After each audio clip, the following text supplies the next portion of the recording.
Damn girl, you got a shovel in your back pocket? Because I'm digging that ass. Guys, I think we're all just gonna have to get used to having my hair in my face now. Can't really stop it anymore, so what's the point in trying, eh? Please get rid of the 80s earrings. So not cool.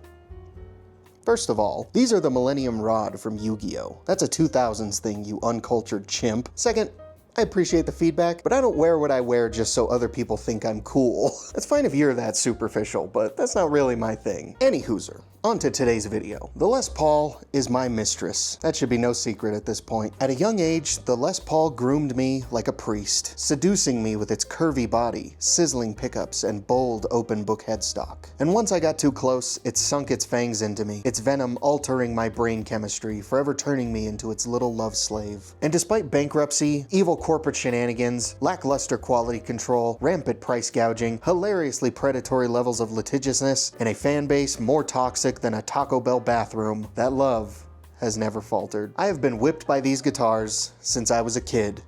Since I was a boy. And these will most likely remain my favorite guitars until I die in a labor camp in 2027. But there is a troubling trend I've been noticing grow more and more as the years go on. I see it in the analytics of my videos, I see it across social media, I even see it when I walk into a guitar center. Younger players are not playing Les Pauls. And if it stays that way, Gibson and Epiphone are gonna have a problem on their hands.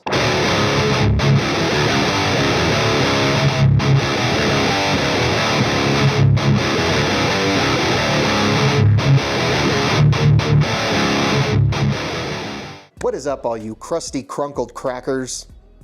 Den here. Yeah, I somehow cut myself on the inside of my pinky nail on my fretting hand, and it really hurts. So I didn't get any playing clips for this week's video. I'll just use various Les Paul playing clips from my previous videos that you guys probably haven't seen, so enjoy those. But yeah, as the years go on, it really seems like the people I'm seeing play Les Pauls are only getting older. And they were already pretty old to begin with. Now specifically I'm referring to Les Pauls made by Gibson or Epiphone. When I do see younger people playing a single cut, it's usually an LTD EC1000, or a Schecter Solo 2, or a Harley Benton SC, or a Firefly FFSP. But I hardly see a youngster playing a Gibson or Epiphone Les Paul anymore. And that is for a myriad of reasons that we are gonna get knees deep into here shortly. But real quick, I just wanna reiterate that this isn't like an anti-old people video or anything like that. Now, I have been known to poke fun at you fossils from time to time. I've even been called ageist in the past because I said boomer in a passing comment or two. And we all know boomer is the N-word for ageism, right? Especially if you use the hard ER. But no, I'm not ageist. The thing is, you guys are just kind of soft. The only reason I ever started poking fun at y'all is because you started poking fun at me first. Yeah, if you're gonna dish it out, make sure you can also take it, Gramps. But no, I'm not saying it's a bad thing that only old people are playing Les Pauls. I'm saying it's not a good thing that younger people aren't. But let's get into why that is, shan't we?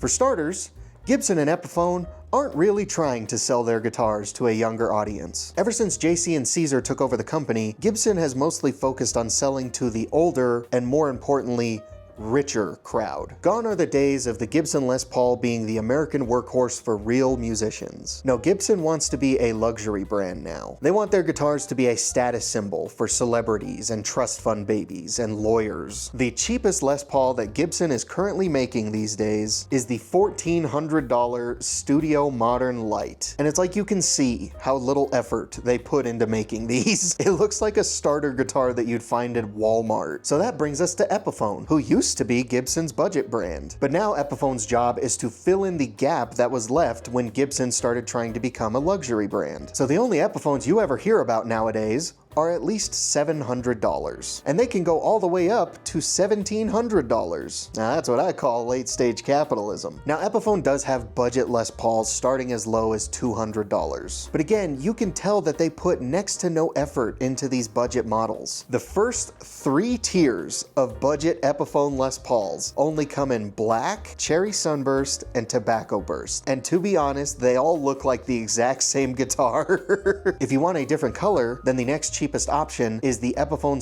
/ Appetite for Destruction Les Paul Special 2. Those are now $330. But let's say you want a wine red or a white Les Paul. Well, then the price goes up to $550. You want a non-traditional color like green or blue? Well, then the price bumps up to $700. Really leapt out of that budget-friendly zone pretty quickly, didn't we? If a kid wants a single cut or a Les Paul style guitar, these just aren't going to be the guitars they look at. Or they'll look at the cool-looking Epiphone Les Pauls and realize they can't afford those. So instead, they're gonna go looking at Firefly or Harley Benton, because those brands have a lot more color and spec options in that budget-friendly price range. Like, let's be real, for around $300, would you rather have the most boring, bare-bones idea of a Les Paul imaginable? Or would you rather have something that actually looks like a Les Paul Standard or a Les Paul Custom? And again, for $1,400, would you rather have this emaciated husk of a Les Paul? Or would you rather have something like an EC1000 that comes with locking tuners, aftermarket parts, stainless steel frets,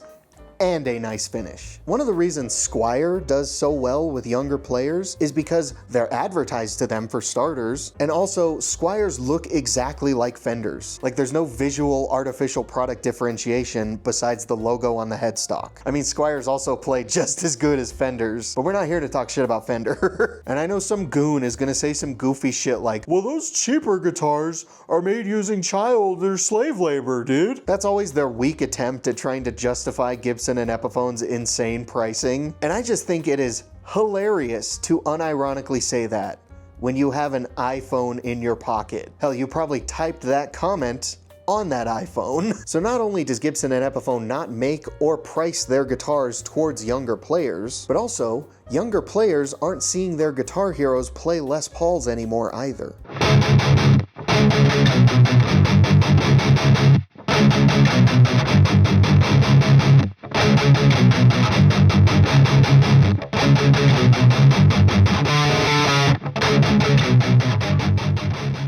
You see, the main business strategy for Gibson and Epiphone since 2019 has been member berries. They subsist almost exclusively off of nostalgia, and that's fine. But the older specs on most of their guitars aren't really suited for modern playing anymore. I would say metal is the most likely genre of music to get a kid into playing guitar these days. And modern day metal tunes low. And yeah, I made a video not that long ago showing that you can actually tune a regular old Les Paul down to at least drop A. But here's the thing, drop A really ain't that low anymore. The newest Sleep Token album goes down to double drop A. That is a whole octave lower than drop A. So kids aren't seeing their favorite guitarist play Les Pauls anymore. They're playing 7 strings and 8 strings and baritone guitars. Right now, Gibson and Epiphone only make one 7-string, and it's not a baritone, so it's not even long enough to get down to those lower modern day tunings. When younger players do see someone playing a single cut, they're seeing an LTD with an Evertune. They're seeing the 30-inch baritone Gretsch. They're seeing the custom 8-string Monarchs that Jackson made for Sleep Token. Because other brands are actually trying to modernize the single cut shape for modern day players. Gibson and Epiphone are not. They are being incredibly stubborn about being stuck in the late 50s. I think the youngest metal artist that Gibson and Epiphone have signed right now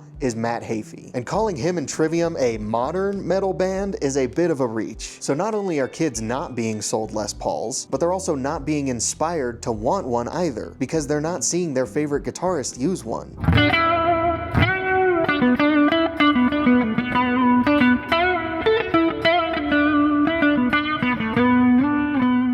A smaller reason why younger players aren't gravitating towards Les Pauls is because of the stigma around them. If you're only around the Les Paul sphere, you might be completely aloof to the horrendous reputation that Gibson specifically has. And that is for 2 reasons: the company's behavior and the fan base's behavior. The rest of the guitar world really doesn't like that Gibson feigns and pretends to be this chill, laid-back company, because they'll turn around and sue you into the sun if you look at them the wrong way. Younger people especially don't like watching a beloved guitar YouTuber lose a brand deal because he simply pointed out the shady-ass way that Gibson fired the creator of Mesa Boogie. Younger people are also really not a fan of how pretentious and snobby the Gibson fandom has become. There are a lot of old men who love that Gibson wants to be a luxury brand now, because it makes them feel a sense of superiority, and they think they have a built-in excuse to be an elitist asshole to everyone who doesn't have a Gibson. Younger players see that, and it telegraphs to them that Gibson is only for rich old clowns, and that Gibson is turning their back on actual working musicians. And then suddenly they don't want an Epiphone either because they jacked up the prices on those too, trying to pick up Gibson's slack. And lastly, I mention this in almost every single video now, the horse has been dead for months and I keep beating it, but Gibson and Epiphone's consistency and quality control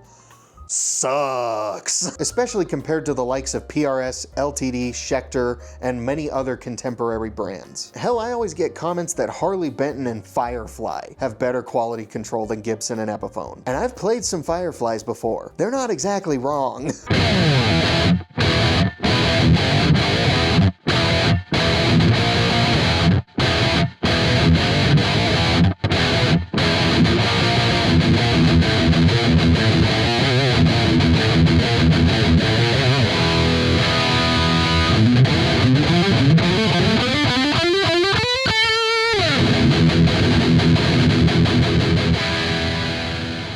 According to my analytics, the people that usually watch my Les Paul videos are anywhere from their late 30s to their mid 60s. Almost no one under the age of 17 watches my videos about Les Pauls, and only a fraction of those views come from people my age. When I go to Guitar Center, I only see two types of people pick up a Les Paul: me and a 7,000-year-old mummy. I always see younger players go to pick up a PRS or a Strat or a Jackson or something like that. Now, feeding off nostalgia is gonna keep Gibson and Epiphone afloat for now. But here's the thing about old people. They die. So in about 5 to 10 years time, Gibson and Epiphone will probably already start running out of people to sell their guitars to, the way they're selling them now. The people who are kids now aren't gonna feel nostalgic about Les Pauls 10 years from now. They're gonna be nostalgic towards headless guitars and multi-scale guitars. And kids 10 years from now are gonna look at Les Pauls like an ancient relic of a past age, because none of them are being shown how awesome Les Pauls can be.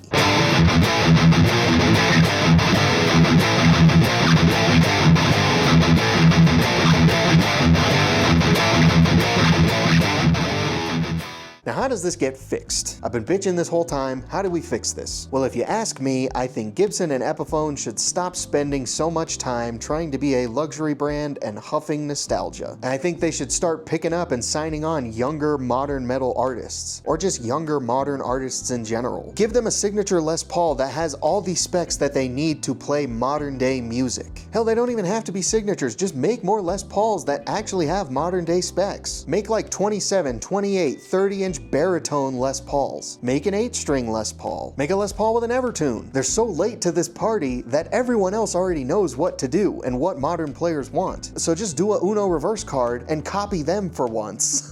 They really got to get their shit together when it comes to consistency and quality control. It is embarrassing how far they've fallen behind other brands on that front. Maybe if they chilled out on the litigiousness and giving themselves bad PR, they'd have a lot more time to focus on that. And please, for the love of God, put some actual effort into your budget models. Is it really that hard to make a budget guitar that looks like a Les Paul Standard or a Les Paul Custom? Every other brand seems to be able to do it. Why can't Epiphone? Now is the time for Gibson and Epiphone to start investing into modern day players and the players of tomorrow. Everyone else has already long beaten them to it, but there is still time for them to catch up. I do not want the OG Les Paul to die out, and I don't even think it would take that much work to make sure that doesn't happen. They just have to actually try. Hell, Slash single-handedly saved the Les Paul once. I think it can be done again by a billion-dollar corporation.